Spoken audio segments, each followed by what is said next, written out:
在青藏高原与内蒙古高原之间，群山夹峙下，一道长900千米的地理通道，形如走廊，连通西北。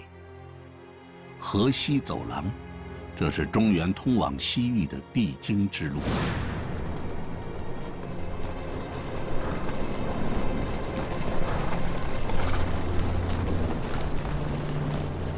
公元前138年的一个早晨，伟大的冒险家张骞踏上了他一生中最重要的旅程。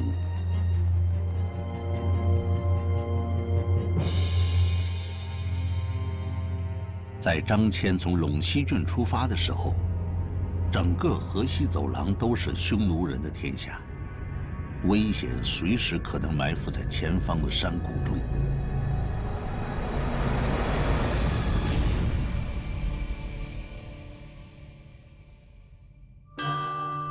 张骞开始这趟远行的3年前，16岁的少年天子刘彻成为汉王朝的皇位继承人。刘彻继承的是一个正在崛起的帝国。经过他的父辈们长达70年的努力，帝国内部变得前所未有的富足。年轻的皇帝野心勃勃，想要创下一番他的祖先们未曾想象过的大事业。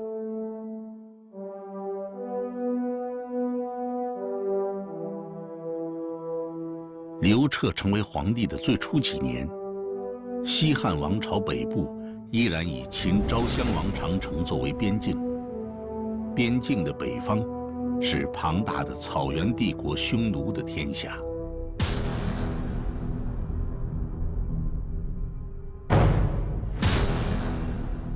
在雄心勃勃的少年天子眼里，他的祖先们与匈奴交往的历史是一场几乎彻头彻尾的屈辱。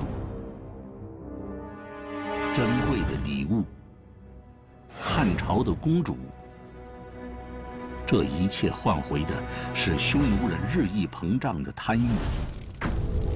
北部的边患，成为年轻的皇帝几乎唯一的心事。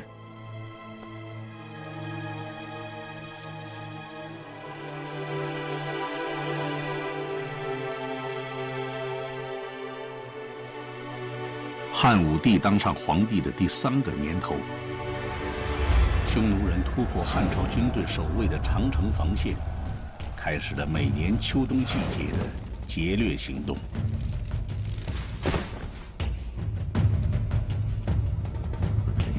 一个匈奴俘虏为皇帝提供了重要的情报。除了中原汉王朝，匈奴有着另外一个强大的宿敌，那就是原本居住在河西走廊的游牧部族肉支。在匈奴的攻击下，肉支王被杀，整个部族被迫西迁。敌人的敌人就是朋友，汉武帝显然深知这一道理，他决定派人出发寻找肉支。当时的汉王朝对于长城以外的西部世界一无所知，西迁的肉支到底下落何方，更是无人知晓。汉武帝张榜天下，以重金和官位招募使者。来自汉中的张骞成为自告奋勇的勇士。这是一支由100多人组成的大型使团。张骞此时的身份是汉王朝的统治者汉武帝任命的郎官。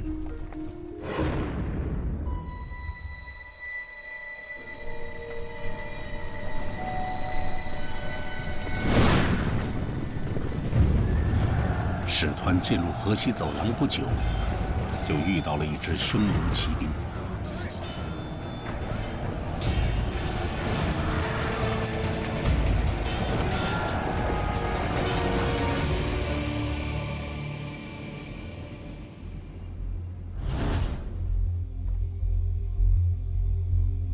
张骞成为匈奴的俘虏。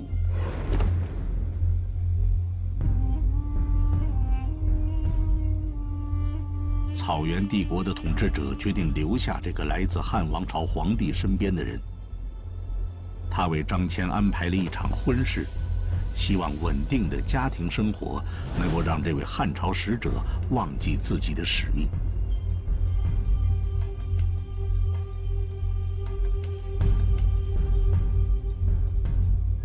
长达10年的俘虏生涯之后，张骞逃脱了匈奴人的看守，继续踏上西行的道路。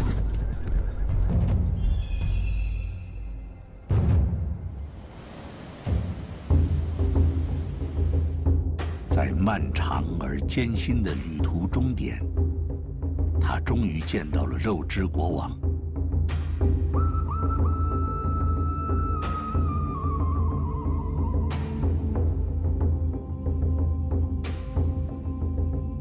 自从被匈奴赶出河西走廊，肉之部族经历了漫长的迁徙，抵达中亚。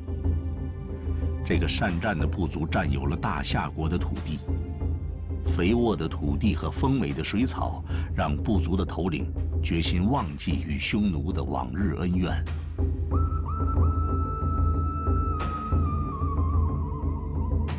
张骞用了整整1年的时间，试图说服肉之王与汉族结成联盟，夹击匈奴，却再也无法激起肉之王的复仇热情。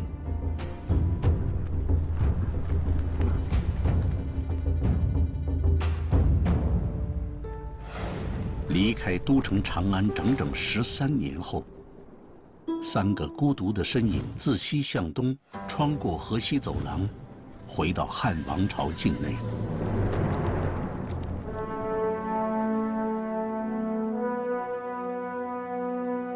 张骞通西域，不仅为汉王朝与匈奴的战争提供了完备的军事情报，还为汉朝开辟通往中亚的交通要道提供了宝贵的资料。西域与中原的政治文化交流因此开启。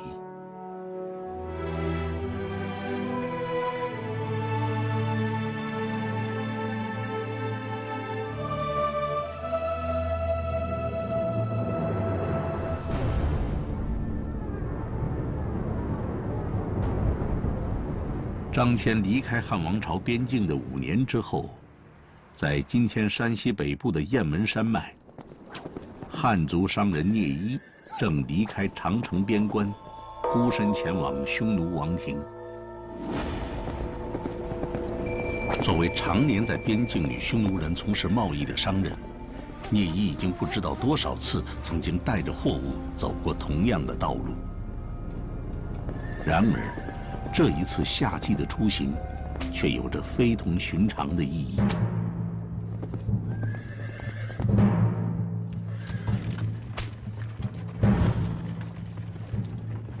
几乎就在商人聂一离开长城边关的同时，在帝国的都城长安城外，一支庞大的汉朝军队正在集合。将军王辉是这次战争的谋划者。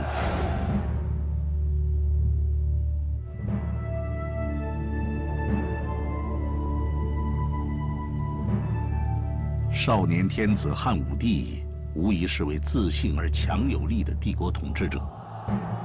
在他当上皇帝的短短几年内，他迅速地将帝国的权力集中到自己的手里。王侯的封地被一再分割，帝国最重要的官员丞相的权力一再被削弱。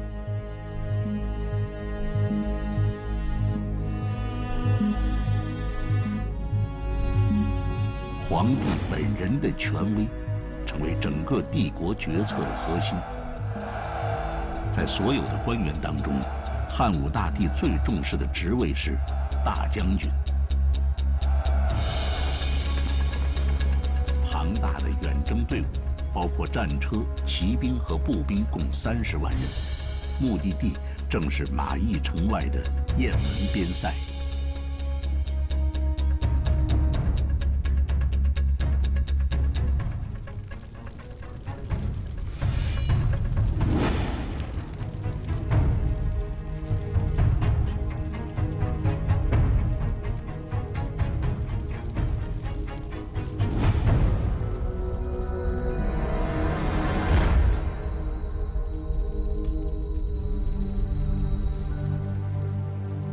向匈奴单于承诺，他将杀掉边境小城马邑的汉朝官员，将城池献给单于。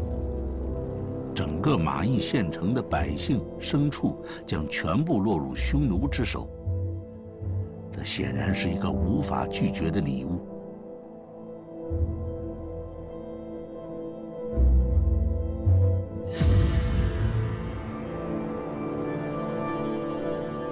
今天山西北部的马邑，自从秦始皇时代开始，一直是中原王朝与匈奴交锋的边关。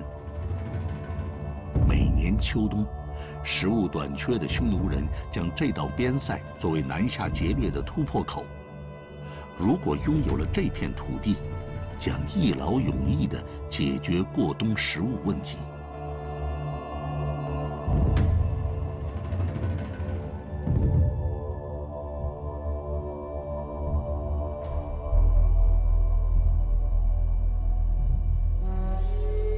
2颗囚犯的人头悬挂在城门之外，他们是吸引匈奴人的诱饵。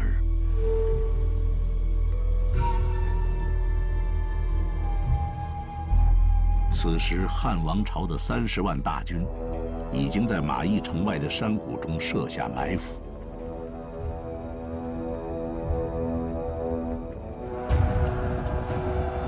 将军王辉的计划是，一旦匈奴人进入马邑县城，汉朝军队将四面包抄匈奴骑兵，他自己则带领一支军队袭击匈奴的后勤给养，断绝敌人退路，这样就能擒住单于，大获全胜。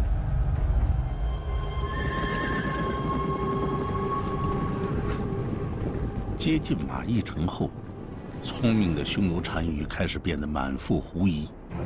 他深知，对于牧民来说，羊和牛是最重要的财产，如果不是万不得已，绝对不会离开放牧的畜群。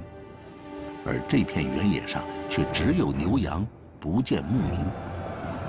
匈奴单于下令进攻边防岗哨。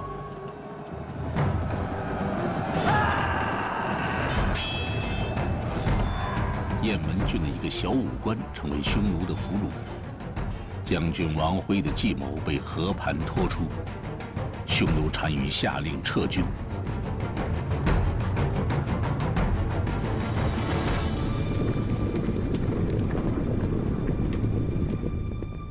王辉带领的30万汉军埋伏了几天后，不见动静，只好打道回府。一场集合了帝国重要兵力的出击无果而终。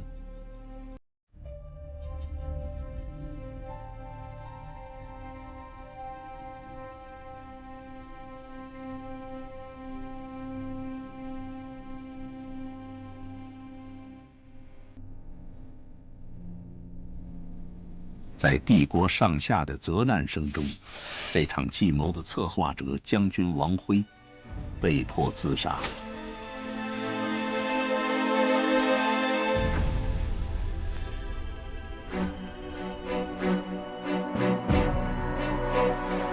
这场未发生的战争，使得匈奴与汉王朝结束了长达半个世纪的和亲。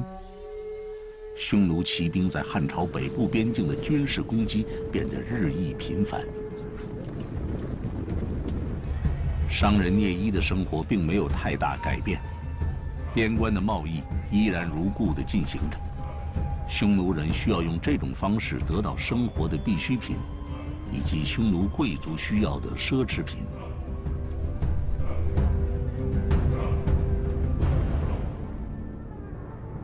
自从马邑的计谋失败以后，汉武大帝开始相信，依靠汉王朝的步兵，永远都不可能战胜草原上的匈奴骑兵，必须派出骑兵主动出击，寻找决战，才能一劳永逸解决北部长城沿线的忧患。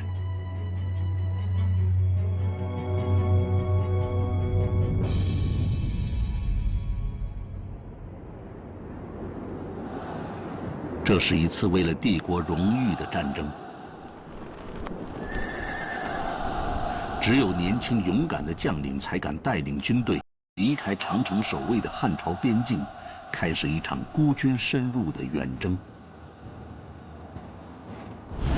卫青，一位善于骑马的年轻人，成为第一次远征行动的主帅之一。年轻的将军卫青是一个奴婢所生的私生子，年轻时跟随姐姐卫子夫进入皇宫。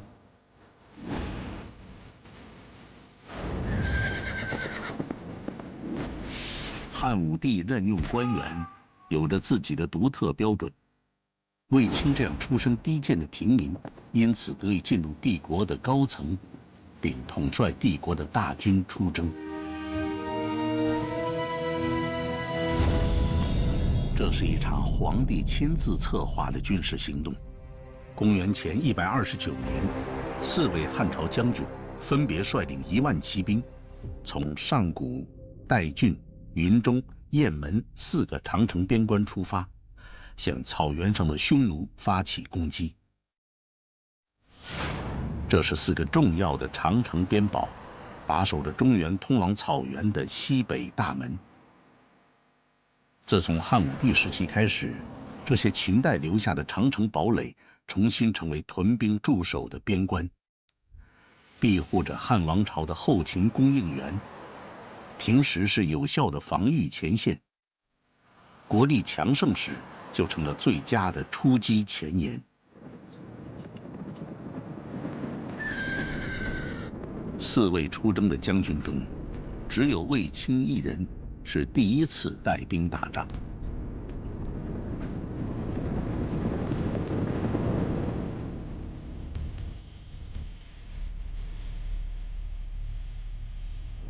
年轻英勇的大将军卫青带领着1万骑兵，孤军深入草原数千米，直扑匈奴王庭附近。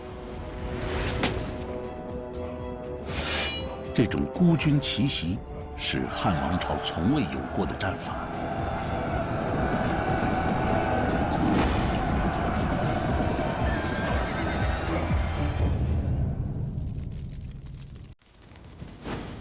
汉王朝致力于武器类型的开发，在帝国都城的武器库里，各种新型的铁制兵器一应俱全。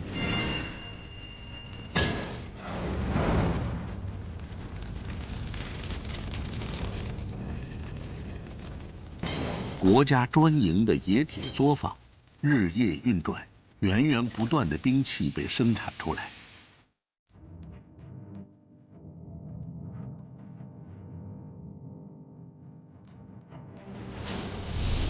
现代考古学家在汉代留下的铸铁材料中，意外地发现了球状石墨。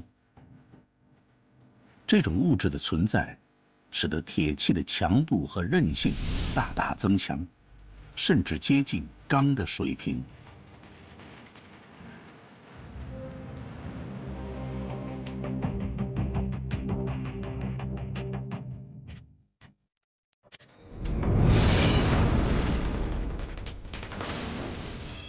硬度与韧性完美结合的铁制兵器在战场上的全面出现，使得汉王朝的军队拥有了前所未有的杀伤力。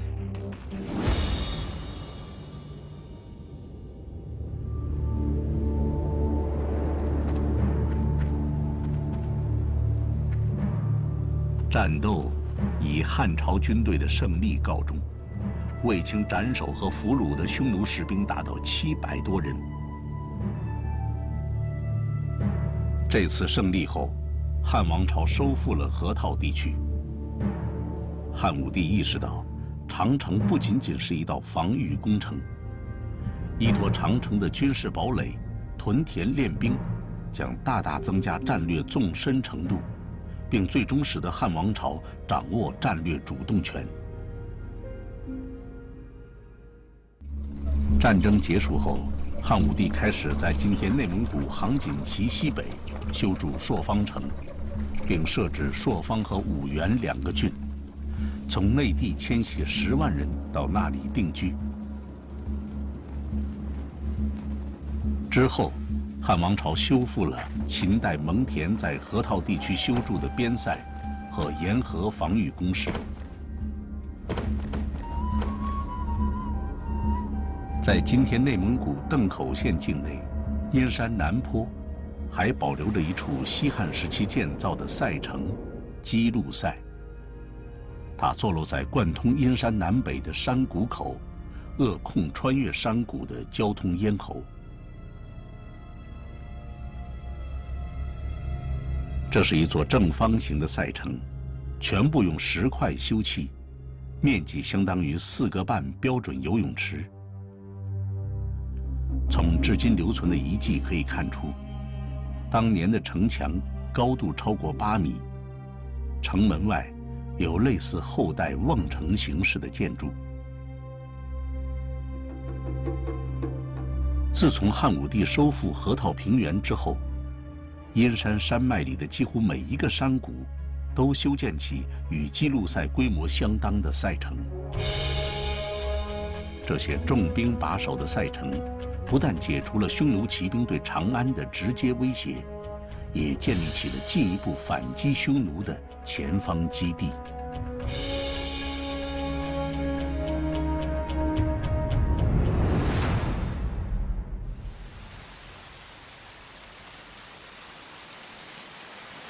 皇帝的宫廷内，一场前所未有的激烈争论正在进行。这是公元前119年夏天，一场特大的水灾侵袭了帝国北部的关东地区。震灾使得原本捉襟见肘的国家粮仓更为紧张。就在水灾发生的几乎同一时间，帝国北部的河西地区，几位正在修筑边塞的汉朝士兵遇到了一支投降的匈奴部族。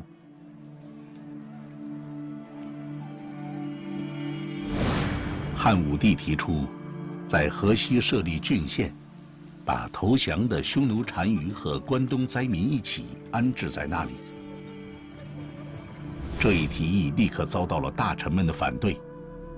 反对者认为，国家要为移民提供衣食、供给种子、耕牛、农具，耗资巨大。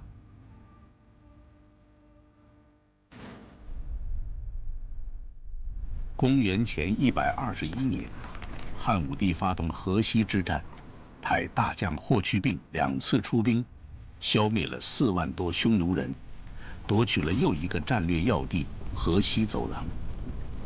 那一年，汉武帝设置河西酒泉2个郡，并开始沿河西走廊建造长城。至此，完整的汉长城防御体系建立起来了。连年的战争和庞大的工程建设，使得汉朝国库所剩无几。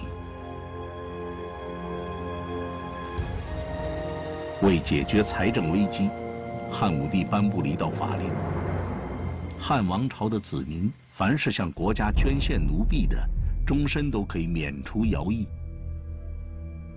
富人如果出钱安置灾民，支援帝国与匈奴的战争，可以获得爵位。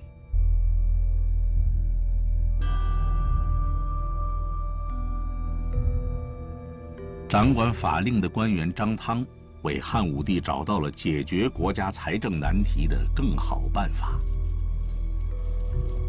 为了筹集军费，汉武帝颁布经济改革法令，垄断帝国中最重要的商品盐和铁的买卖，禁止一切盐铁业私营，没收私营者的财物，敢于私营盐铁的商人一律处以重刑。从此，盐铁的生产、销售和买卖被国家垄断，价格由皇帝亲自批准。盐铁专卖政策的推出，暂时缓解了帝国的财政危机。公元前119年，汉武帝发动漠北之战，迫使匈奴大部退出今天的内蒙古东部地区。汉王朝开始全面修缮秦始皇万里长城。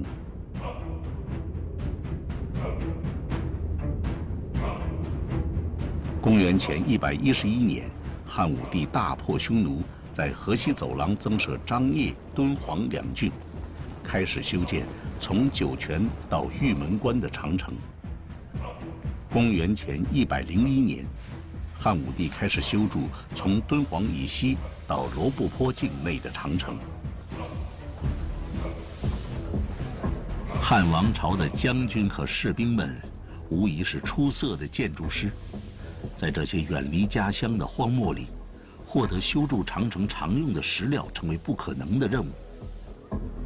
士兵们发现了一个秘密：将附近的沙石土与枯枝进行创新性搭配，就成为新型的建筑材料。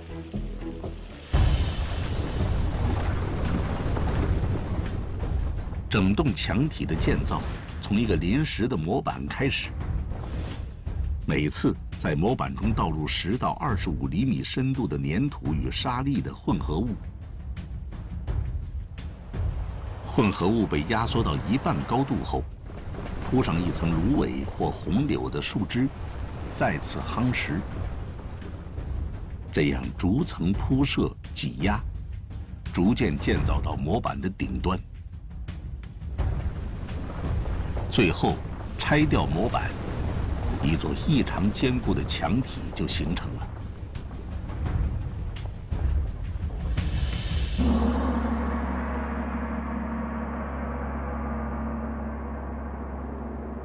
甘肃省玉门市境内的汉代长城全长70多千米，由于建造在戈壁之上，红柳与沙土成为最主要的原料。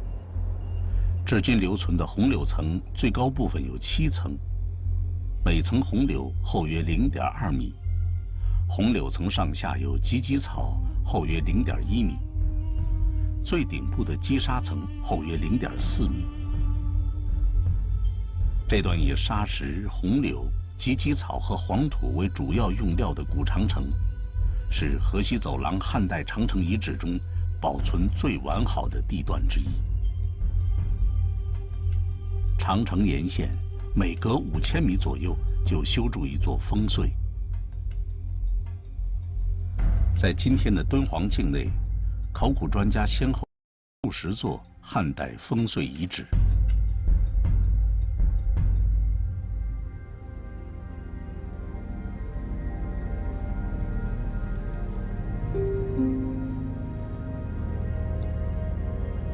这是一座用黄土夯筑成的烽燧，在已经风化剥落的墙面上，露出了夯土中树杈的红柳枝。有的红柳树枝非常粗大，起到了很好的稳固夯土的作用。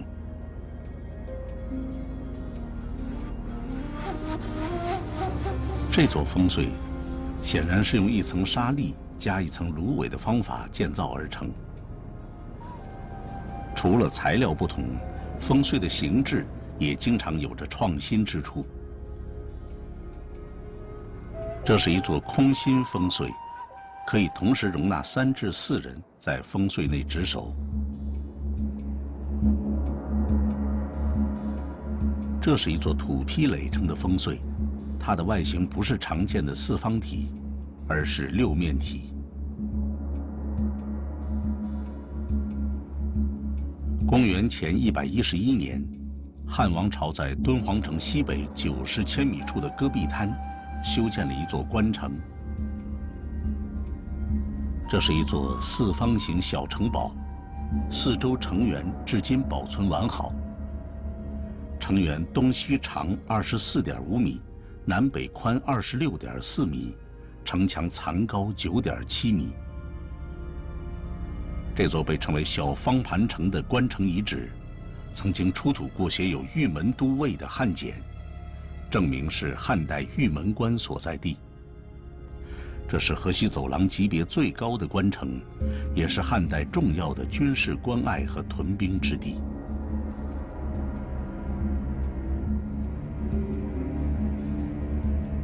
距离玉门关15千米处，有一座俗称大方盘城的古城遗址。夯土板筑的古城呈长方形，东西长约132米，南北宽约17米，残垣最高处6.7米。城内有南北方向的2堵墙，将其隔为相等并排的3座仓库。经考证，这是汉代合仓城的遗迹，是汉王朝西部边防线上的重要军需仓库。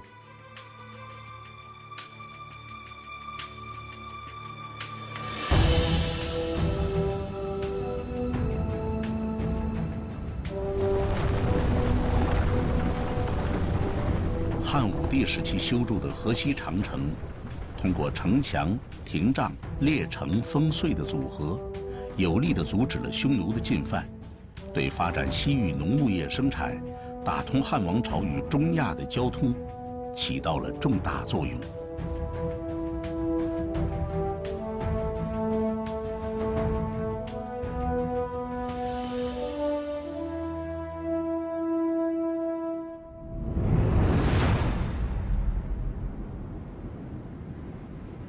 汉王朝的长城边塞工程一直持续到汉武大帝的暮年时期。68岁的汉武大帝刚刚结束东方封禅泰山的仪式。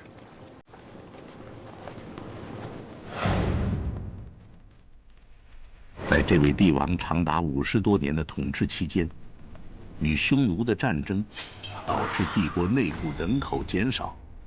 长城边塞的庞大工程使人民承受着沉重的兵役和赋税负担。不久前，太子的叛乱与最后的自杀，刺激了这位老人孤独空寂的内心。他开始反思自己一生的征战生涯。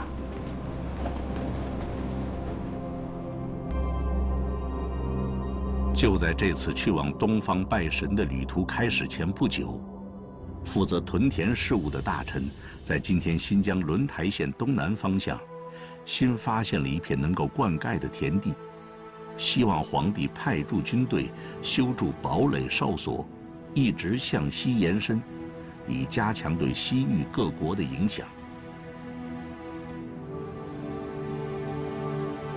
汉武帝驳回了这一请求。他向帝国的子民们发布了一封公开的书信，检讨自己的一生，承认自己的政策过失。轮台在车师以西1000余里，在那里建造烽火台，对天下的百姓来说，只有坏处，而没有任何好处。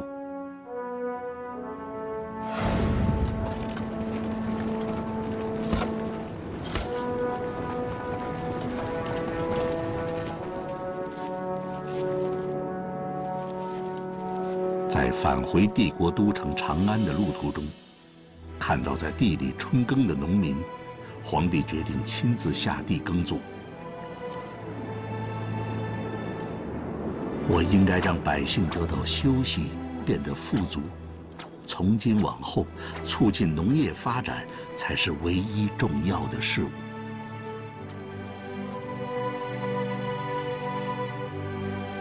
这份充满理性和反思的书信证明，雄才与大略从未远离这位长寿的帝王。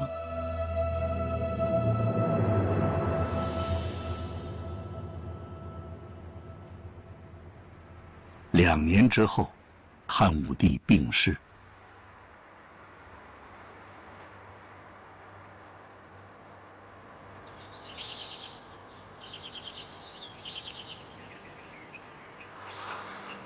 汉武帝去世之前的最后2年里，他在帝国境内恢复水利建设，发展农业生产。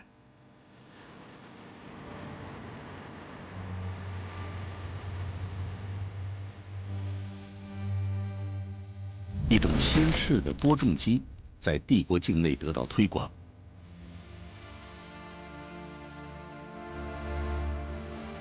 这种播种设备能够使种子被放到同一深度的土壤下，而且被埋起来，一天可以播种667公亩田地。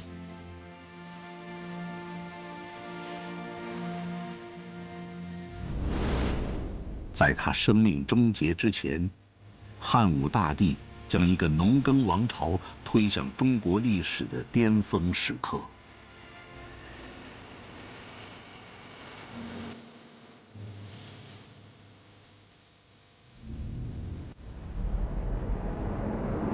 在今天的敦煌往西北方向700多千米的大漠深处，岁长陈阳开始了一天的值守生活。这是公元28年年末的一个清晨，从祁连山往北，沿着弱水河到达居延海，自古是一条绿色走廊。这是中原王朝从河西走廊前往西域的咽喉要道。为了防止这一战略要地得而复失，汉武帝曾经修筑外长城延伸到居延泽，又派人在居延地带修筑城墙和烽燧。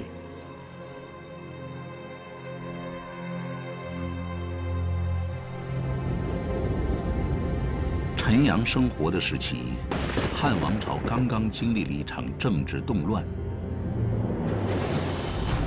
一个叫王莽的皇家外戚，为争夺统治权，将整个帝国拖入战争的泥沼。汉王朝经营西域的成果被逐渐蚕食。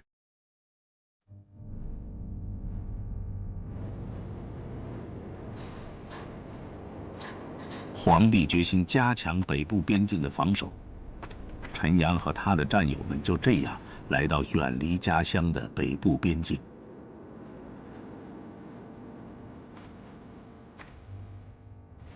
这一天清晨，陈阳有了不同寻常的发现。每一座汉代烽燧附近的沙质土地，都被士兵们用耕地的工具仔细翻过。这种在汉代被用来监视边境走私人员来往的常规设施，被称作天田。在疏松的土地上，布满了杂乱的马蹄印。马蹄印有南向，也有北往的，显然并非从关内出逃的犯人，而是匈奴派来的侦察兵。沙子上的蹄痕显示，这支侦察队伍有着4人4骑。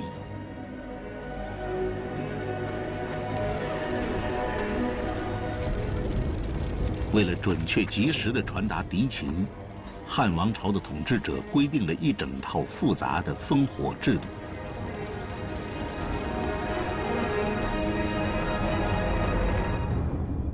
烽火警戒信号大致有6种：朋、表、鼓、烟、聚火、击心。白天取朋、表、烟，夜间举火，击心和鼓昼夜兼用。犯塞的匈奴不满1000人，只燃放1击心；超过1000人，燃放2击心。除此之外，还因为敌人犯塞方位不同和白天夜间的不同，有着各自不同但很具体的规定。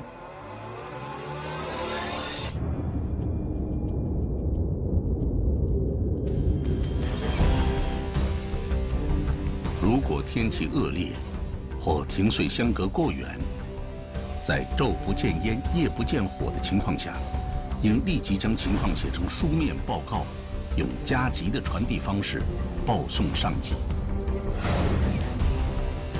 陈阳负责的这座烽燧发出的信号，负责接收的下一座烽燧负责人是一位叫做周苞的汉王朝军官。此时正是白天与黑夜交替的时分，暮色遮蔽了旷野，周苞无法对于接收的烽火信号做出准确判断。按照汉王朝在塞上腾火品约中的规定，此时周苞应该将这一情况写成书面报告，用加急的方式报送上级。但是周苞却擅自做主，派出一名叫李丹的士兵，骑着一匹用于邮递的快马，前往陈阳所在的烽燧，一探究竟。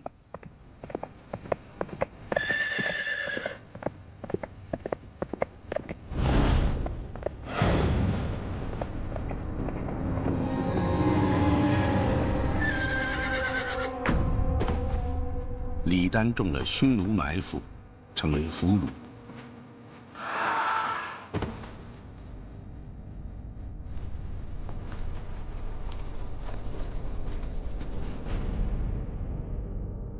违背塞上彭火品约的周包，受到了军法的处置。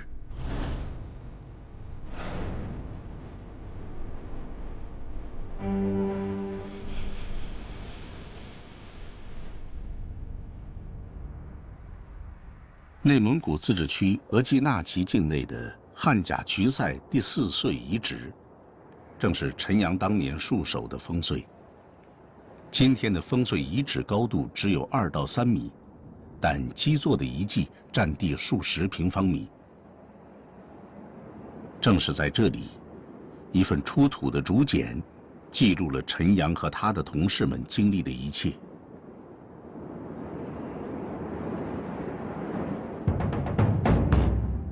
为了监督检查燧族的工作，汉王朝的军官准确记录下每一次放风的烽燧名字、负责人的职位和姓名、烽火的收发时间、方位、传递行程以及运行时间。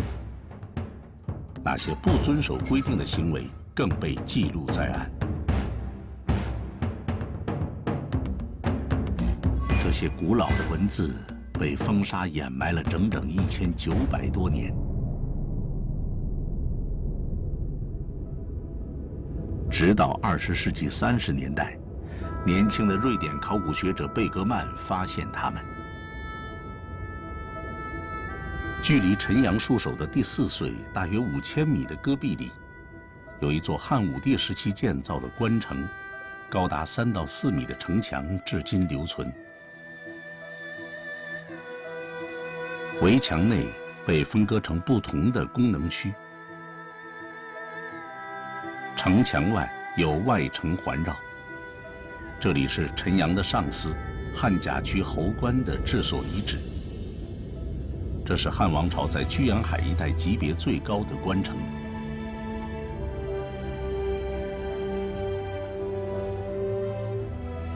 这里出土的大量木简，让我们得以想象一个普通长城戍守者的生活。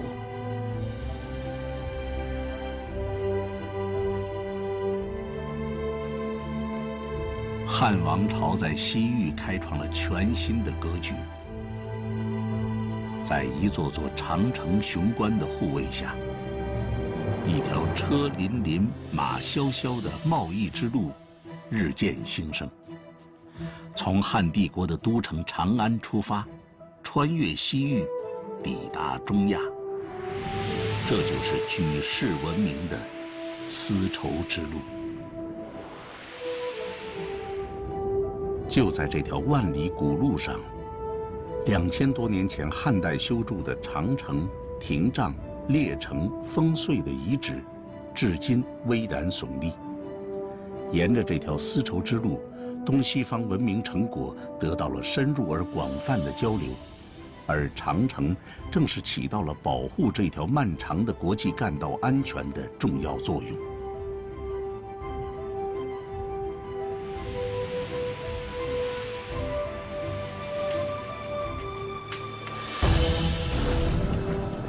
公元91年，一支汉军部队从居延塞出关，在今天的阿尔泰山大破北匈奴。这是汉与匈奴之间的最后一战，从此，匈奴政权完全瓦解。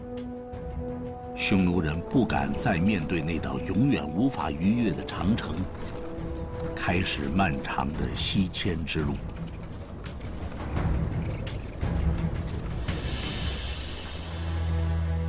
公元374年，一支陌生的游牧部族出现于罗马帝国的记录中。有学者认为，引发欧亚多个民族相继动荡，并最终终结了古罗马帝国历史命运的，很有可能是西迁的匈奴人。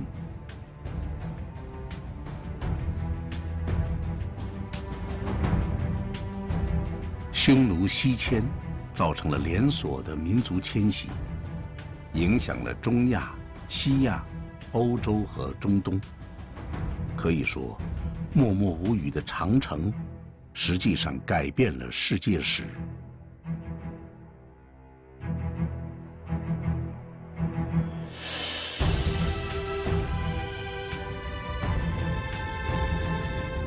留在东方大地上的匈奴人，向南越过长城，成为长城内的定居民。公元5世纪，一个叫赫连勃勃的匈奴在河套平原南端创建了当的大夏国都，这是匈奴部族留在人世间的唯一都城遗址。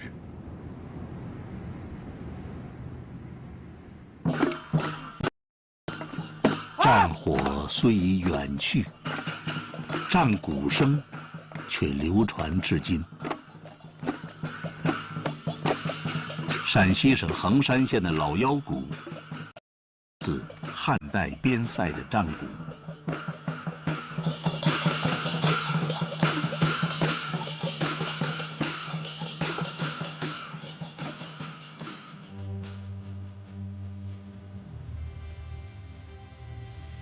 汉代长城东起黑龙江北岸，一直延伸到中亚境内，总长度超过10000米。这是中国历史上修建长城总量最多的王朝。长城的修筑为汉王朝赢得的是长久的和平，丝绸之路的繁盛使得中原的经济文化对西域产生了深刻的影响。西域各族人民从那时开始，逐渐纳入中华文化圈，这一影响深刻而久远。直到今天，汉文化依然是中华文化最精髓的文明成果。